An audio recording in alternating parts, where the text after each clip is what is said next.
Hi, I'm Lorraine McGregor, CEO of Spirit West Management. And I'm Mark Stoiber. I am a fractional revenue architect. And this is The Grow Show, where we unpack the invisible friction inside growing companies and the systems that unlock momentum when everything else stalls. Well, one of the fastest ways that we can unpack why growth stalls is to look at the financial statements. So I always love talking to CFOs because I'm all about the data, the reporting. And when I met Jeffrey Kishner, I was so impressed that he is a CFO that doesn't just understand the numbers, he understands their effect on strategy, conversation, communication. So we've invited Jeffrey to come talk to us. Tell us about your world and what you do, Jeffrey. Thank you, Lorraine and Mark, for having me on this podcast. So I am the founder and president of Epoche Insights. And what Epoche does is it helps CFOs and CEOs of primarily private equity portfolio companies implement their growth strategies by elevating their strategic finance teams. And that's the team and part of finance that really is accountable for budgeting and forecasting and turning data into insights. I love that. Data into insights. So, but you're not your average garden variety CFO. How is it that when so many leadership teams think that they're aligned, then they meet you and discover that their strategy, their budget, their execution maybe is not as connected as they think?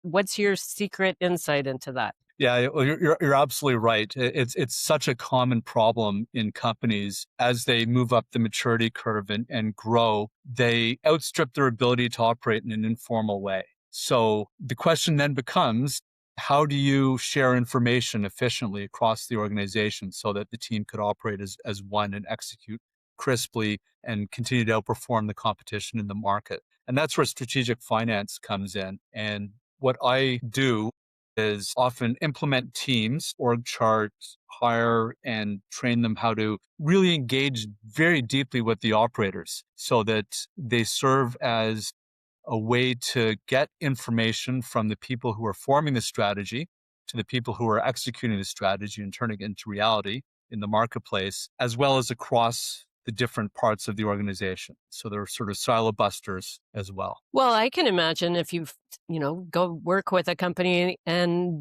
you're talking about stepping out of your lane, stepping out of the finance department and wanting to meet with other teams, do they start to question, silo busters? Do they think they have that problem? Like, how much education do you have to do just to get started? Yeah, so I mean that's a really good question. So very often if they bring me in, they know that they have that problem. Very often my engagements start because there was some sort of a failure to share information efficiently and the company ran into some sort of a wall or stalled in their growth or value creation strategy. So there is that acknowledgement, right? So I think it's really important to have the executive sponsorship from the CEO and his his and her direct reports prior to someone like me coming in. Once you have that buy-in, then you're absolutely right. There might not be the awareness across the organization at the lower levels where the magic actually happens within a company that they do have that problem. So part of my job is to really expand people's view from their narrow focus to add more context and meaning to what they do. I'm curious, who has the hardest time accepting the news? Is it, or who is the most surprised by the news that there might actually be silos and folks aren't talking like they should be? That's a good question. I mean, I think reflecting on it, I mean, it could really be anyone. Generally, the people within the silos, if their workflow doesn't really engage with other people when it should, sometimes they have a hard time seeing that they're in a silo. Usually at the C-suite, there is some level of acknowledgement, sometimes grudgingly, sometimes, so well, I guess that's just the way that this company is, and we have to fight for everything instead of act as one team. But very often the people actually in the silos downstream are not aware at all, right? So part of the job is to give them a bit of a wider context and meaning and really connect them with the customer and the company's strategy. I totally agree with you. When I step into an organization, the first thing I'm asking for is data, and so that I can hear what data they are paying attention to versus the kind of data that I know is going to unlock growth again. So when they haven't been collecting the right data and they don't know how to make meaning out of the new data I'm looking for, what do you do? Because otherwise they're just revisiting strategy alignment, and not seeing the results. Yeah. So the first thing that I do is I assess how work gets done. Every company is a little bit different, right? So there's the org chart, then there's the actual people who do the work, and some people are custodians of the company culture, whereas others have deep functional expertise. So it's really understanding sort of the cadence of an organization, and then how to build a process that really connects the different work streams, and then most importantly, connects the operating plan, which is really the big event within strategic finance, is the annual budget, operating plan, call it what you will, but make sure that that's really connected in a very, very explicit way to the company's strategy. That sounds like a big project. Do you have a story that you can tell us about where you stepped in and took a company from not sure why growth is stalling to building out this big learning environment where the operating Mhm. budget is activated? Yeah, so I've done this as a full strategic finance build 3 times. So I could pick any one of them, because even though the org structure might look a little bit different and the process might look a little bit different, the story is very similar. And so I guess I could, reflecting on it, choose a company that I was brought in to, private equity owned, and they were a manufacturer that sold their in-store marketing to CPG companies, and they did the display cases and the sort of the retail environments the company's products were within the store, and they grew a lot. It was an amazing success story, high amount of growth, but they didn't have the processes and process discipline in place to really to be able to scale and to share the information. So what was happening with them was the sales force was out there and they were getting a whole bunch of new orders and really expanding their sales pipeline lived on spreadsheets that were distributed across the organization, not in a system. And the production facilities had no visibility to what the pipeline was and the amount of growth that was coming down the pipeline to them. So, of course, when that materialized into firm orders, they struggled in the marketplace to meet the expectations that the firm had sold them. So that was the catalyst to bring me in. And what I did was work across all functions, but to solve that particular problem was with sales, and really get an understanding of the sales process, made operations part of that process very early, and implemented some Salesforce reviews, and then really also tried to continue the growth trajectory by changing the sales culture from one that was a culture largely of people who took orders from their customers to one that was really going out and looking for growth. So there was a lot of gatherers, not as many hunters, and we tried to change that to be a little bit more growth oriented. I have a follow-on question. You mentioned right up front, how often does a company come to this fork in the road or the realization rather that we got to fix something? And how often do they need somebody from the outside, the money people, the PE people, to tell them, you got to get this straight? So I think it's very common within private equity. Certainly what I'm talking about in alignment is a problem with any big company. It takes a lot of care and feeding. And I'll give you another example from my experience, a company called VersaCold, which I think managed the alignment in the appropriate way. Like any big company, they had their own struggles and impediments to growth, but in terms of managing it, it really takes a lot of care and feeding. But private equity, very often they come in with a growth thesis and a bit of a change agenda to get companies that are typically led by founders up to that point. They take an equity stake in those companies and implement their growth thesis, and which is essentially a change agenda.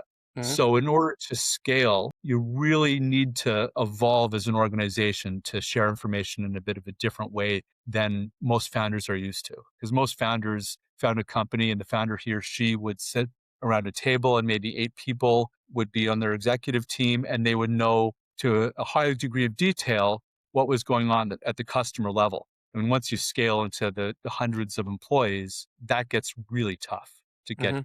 that level of information flowing in a way that's productive and in a way that you're able to align a team right. At the customer level, meaning you understand the value the customer expects versus what you're producing? Is that what you're talking about? Yeah, just at the lowest level. So at the customer level, I guess is just a way of saying it. At the lower level of the org charts, right? So it's the number of layers within in the org chart. I just Mm. use that to mean, and it could be internal customer, it could be external customer, but certainly the internal customer has a very rich set of data that if it's not filtering up to the people actually making the decisions and forming the strategy, then that's a problem. We've had many conversations about the missing understanding of what the customer actually needs versus what is produced. So, very curious if you see that as well.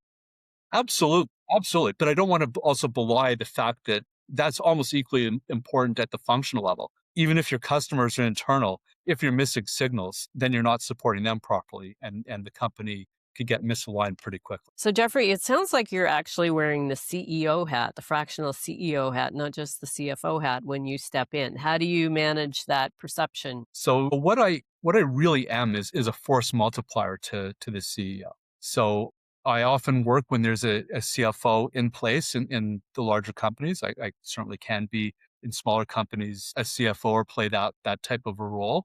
But once a company gets to a certain size, the CFO needs to be focused in a lot of different directions. They've got the controllership, which is the accounting side of things, the audits, treasury, insurance, investor relations, and all that sort of stuff, right? So they don't have time to spend 90% of their time in the wild, so to speak, on the shop floor, interacting with the functions, going to departmental meetings, and getting information where the information lives.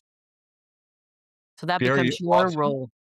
right. So I play that role for that. And I do it in a way that's very constructive and supportive, right? Because obviously no one would talk to me if they thought that I just go and tell on them, so to speak. So it's really building a partnership with the business that enables the flow of information up and down the chain and demonstrating on both sides of that transaction of which I'm in the middle, that I'm actually adding a lot of value to their ability to operate effectively. As a force multiplier, though, you must be building in systems so that you can hand off what you're doing, like listening to the customer. If they're not listening to the customer, you're not just going to go, well, I'm the guy now listening to the customer. You must want to offload that work to other people. Otherwise, your value goes down. If you just become sort of an execution guy, um, do you find that companies that you can fix them once, like Mr. Incredible, or is it like, I just cleaned this place up now, you've made a mess of it again? Do you find that this is an ongoing thing where they need you once you're in, they hang on to you, or once you're in, because you create templates and transfer ownership, that they're up and away after a few months or 6 months or a year? So I mean, I'd love to think that they'd be up and away. So that's certainly what I deliver. So usually in a mid-sized firm, a full strategic finance build takes usually about 2 years to really embed those behaviors. And those behaviors aren't just on the strategic finance team; they're also on the other side within the business, right? How do they interact with sales? Well, it's an interaction as opposed to just a finance responsibility, right? So everyone needs to know how they fit in and how to have productive, meaningful, and purposeful conversations so that helps everyone succeed. So once you set that up, it usually takes 2 years to fully embed that. Hmm. And then a company should be good to go. But it does take care and feeding. Like if you neglect it, you get out of alignment, you get out of practice. It's just so easy because I guess the best way to say it is it almost seems counterintuitively that it's faster if you don't engage the whole host of people needed to maintain alignment, right? So Hmm. for any individual initiative, it's just, oh my God, it's so much faster if I just do it myself and then I'll fill in people later. Whereas that often leads to rework, that leads to bad information, making bad decisions based on incomplete information and a lack of perspective. So Hmm. in the long run, it actually slows you down if you do that too much, right? So It's the go does slow to go feel fast. exactly. It's so, and that's often something that entrepreneurs will say, "Oh, I'm anti-bureaucracy. Let's just move forward and plow through," which can get you in a smaller company to great heights. But once you get Mhm. into large companies, enter Dilbert land if you do that. So what happens for a company that you worked with for 2 years that, they brought you in because growth stalled, you've found alignment again, you've got everybody sharing the right information and the right levels. What happens next to the business itself? Well, usually that results in an elevation of the types of conversations that they're having is the first thing you start to see. And then the second thing you start to see is people working together in a more productive way, in a more meaningful way. So the culture starts to shift on an interaction by interaction basis. And that has a profound effect on most of these firms that I do this for, and enables them to really realize after 2 years, 3 years, 4 years, step changes in their performance, stuff that they never thought would be possible. It just unleashes a whole bunch of creativity, different uses of human capital, and I guess now machine learning capital across the organization in ways that they never would have thought to do it otherwise. Well, I can completely validate that because you and I have very similar styles to how we help a company grow to the next level. Does this make a business grow to the next level? And does that also help the company become saleable? It definitely helps become saleable. So the How big come? thing, especially when you're transacting with a private equity, either selling into a private equity or if a private equity firm is going to exit, sometimes even to other private equity firms these days, the big question you have is why should I believe your hockey stick forecast compared to all the other hockey stick forecasts that every single deal that I've ever seen pitches, right? So the Mhm. more you could explain that, the better off you're going to be, and the more value you could capture. To Lorraine's Obviously, it's question, going to, though, yeah. is it intellectual property? When you build this, you're building systems, right? You talked about an operating system to get people to talk to each other and share stuff so that they can first slow down, build the system, and then accelerate. Is the saleability, is it because they've got one more system that works that makes them more attractive? So I think it absolutely does make them more attractive, and it certainly would come through in the sales process just by evidence of people asking questions and peeling the proverbial onion that Hmm. people have answers to those questions. Like, oh wow, they really know their numbers, right? And you could really substantiate certain things that are cross-functional, which not a lot of finance company departments can do in the current environment, even in large companies. I'm a big fan of sharing numbers in the management team, but I share them as percentages of revenue so that people have an easy way of understanding what's going on and comparing. How do you do it? How do you help people become more fluent so that they can make better decisions? So it's all about measuring the right things and really getting things back to tying things back to the strategy of the company, right? So during the strategic planning process, the leadership team typically sits around, gets information throughout the year and during the process from their people in the organization and from external sources, and tries to figure out where growth is going to come from, where is there going to be value, how are we going to position the company to succeed in the market and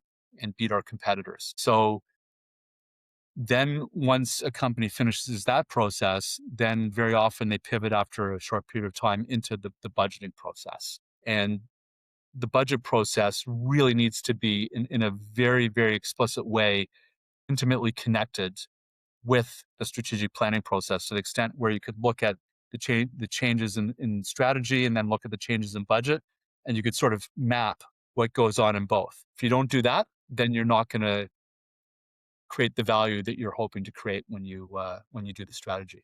I have one final question. Self-diagnosis. When do I know that I need you? Is there a list of a couple of things where I'm listening to this podcast and I go, oh no, that's me. Oh, and that's me too. Oh, and that's me too. Yeah. So very often you see poor execution. So you see a project portfolio where things get descoped, things are not on time, not on budget, and you don't really get warm and fuzzy good answers. So that's certainly one.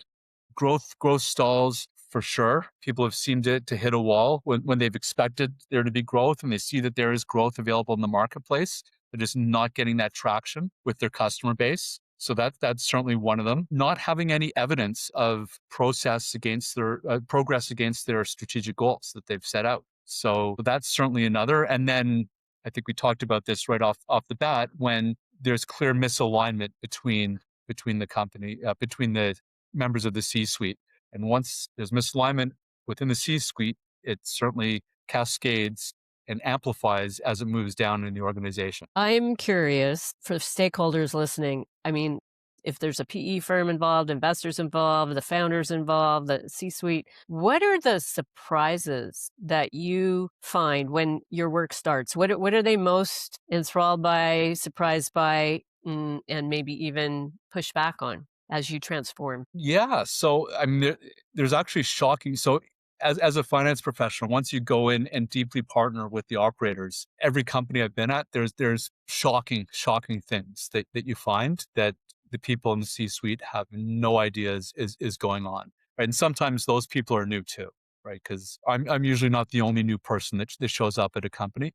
Very often there's either a new CEO, new CFO, often other new leaders as well. So we're all going through the discovery process. There was one company that I'm not going to name that their CRM and their mainframe with a whole bunch of sensitive data that allowed the company to operate and fulfill their brand promise in the marketplace. The code was not documented at all. And when we were going through the IT transformation part of a major restructuring, we were all shocked that was one thing it was very shocking to us. Well, lack of documentation is a clear reason that companies are not saleable. You don't have anything to show for what you say it can do. So if you can't prove it, how can anybody else buy the business and transfer all that knowledge? Exactly. I mean, it was a huge risk red flag that if that ever came, to your point, out in due diligence, a company would want that rectified immediately before a sale went. Right. Now How you come you're remember flexible? Go Well, ahead, Mark. you remember we were actually talking to somebody, Lorraine, with a due diligence firm with Moody's, and that exactly came out where it wasn't that they didn't have anything written down. It was everybody assumed that it was all an operating system, but then the due diligence people uncovered that everything was living in the boss's head. Mm-hmm. It looked automatic on the outside, but it wasn't.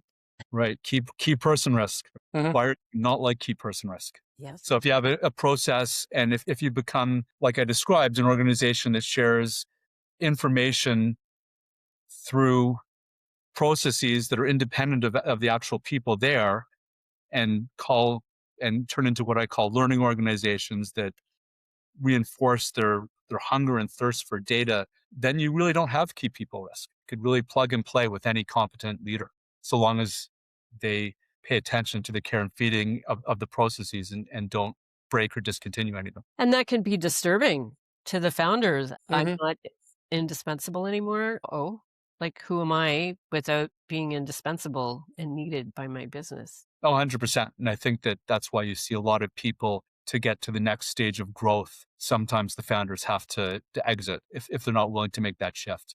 Because it really is actually should be empowering to them. Because Yeah. if all roads lead to them and all decisions happen in the hallway because you talk to the founder, like, I mean, you can't scale an organization. No. And, when growth stalls, it means you need to go through change process. And so many people are resistant to change. They want to be the architect of change, not be told how to change. Whereas we say, make adjustments. It's all just some Uh-huh. adjustments, habit But change. it's so much easier to tell other people than it is to listen to it. Yeah. Yeah, 100%. Yeah. Well, Jeffrey, it's been amazing talking to you. It sounds like you are a master of the organization and the interconnectedness of all the pipes that connect all the pieces together. Not many people can see across the entire organization, and the fact that you wear the CFO hat and can step into a CEO role as a force multiplier is truly unique. That's your X factor, and we are very grateful that you were willing to share some insights with us today. Thank you. Well, thank you very much, Lorraine and Mark. Thank you very much for having me on. And it's always a pleasure talking. Thank you.